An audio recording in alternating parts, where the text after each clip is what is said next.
पत्नीला असलेल्या दीर्घ आजारपणाला कंटाळून नाशिकमध्ये एका निवृत्त प्राध्यापकाने धक्कादायक पाऊल उचललंय.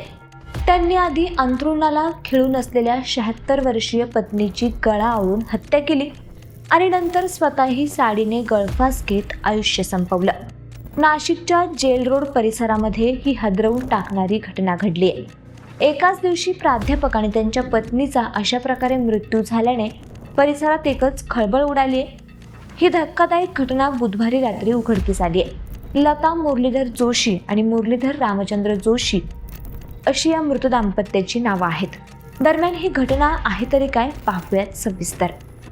नाशिकच्या जेल रोड येथे गेल्या काही वर्षांपासून जोशी हे दाम्पत्य वास्तव्याला होतं. त्यांची दोन्हीही मुलं उच्च पदस्थ अधिकारी असून ते मुंबईला वास्तव्याला असतात. अधूनमधून ही दोन्ही मुलं आपल्या मुलाबाळांना घेऊन नाशिकला आईवडिलांकडे राहण्यासाठी यायचे किंवा आईबाबाला आपल्या मुंबईच्या घरी घेऊन जायचे. मात्र काही वर्षांपूर्वी लता यांना मेंदूविकाराचा त्रास सुरू झाला होता. त्यातून त्या सावरल्या होत्या, परंतु अधूनमधून त्यांची तब्येत बिघडतच होती आणि मागील 3 ते 4 वर्षांपासून त्या अंथरुणाला कायमच्या खिळल्या होत्या. काही दिवस लता या व्हेंटिलेटरवर देखील होत्या. त्यामुळे त्यांच्या देखरेखीसाठी एक महिला ठेवण्यात आली होती. ती महिला 24 तास जोशी दाम्पत्यासोबत त्यांच्याच घरात राहायची. काल संध्याकाळी ही घरातून कामानिमित्त बाहेर गेली होती. त्यानंतर मुरलीधर जोशींनी आपल्या पत्नीची हत्या करून स्वतःही आत्महत्या केली आहे. मुरलीधर यांनी आधी पत्नीची गळा दाबून हत्या केली आणि त्यानंतर त्यांनीही गळफास घेत जीवनयात्रा संपवली आहे. दीर्घ आजाराला कंटाळून मुरलीधर जोशींनी हे टोकाचं पाऊल उचलल्याचं सांगितलं जात आहे. कारण आत्महत्या करण्यापूर्वी मुरलीधर जोशींनी तशी सुसाईड नोट लिहून ठेवली आहे. त्यामध्ये त्यांनी, मी माझ्या पत्नीवर खूप प्रेम करतो, पण मला तिचे हाल बघवत नाहीत, त्यामुळे आता मी तिला मुक्त करतोय. आमच्या मृत्यूबद्दल कोणालाही दोषी ठरवू नये, असं लिहून त्यांनी अंथरुणाला खिळून असलेल्या पत्नीचा गळा आवळला आणि त्यानंतर काही वेळातच त्यांनी स्वतःही गळफास घेतला.